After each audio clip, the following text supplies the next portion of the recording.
For an allergy sufferer, this adrenaline is life-saving.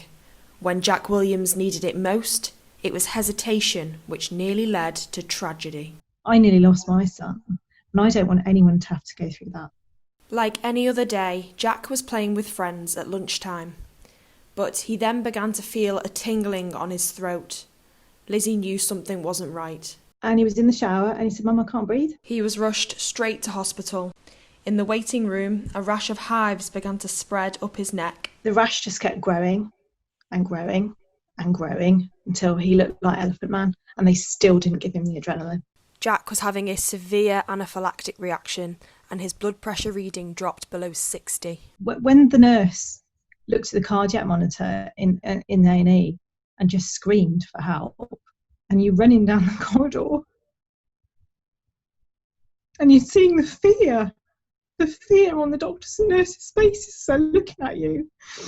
Luckily, Jack survived. If he was given the epi-pen sooner, things could have been different. But sometimes the pen doesn't always work. This was a lesson the Laperouse family learned the hard way. I couldn't believe when my husband told me what had happened. In 2015, Natasha Laperouse went into anaphylactic shock on board a Ryanair flight after she ate an incorrectly labelled pret-a-manger baguette. She was really seriously ill, really, really serious, that she could die, and therefore my next step was I just had to get there as soon as possible. She was told the epi-pen had failed twice.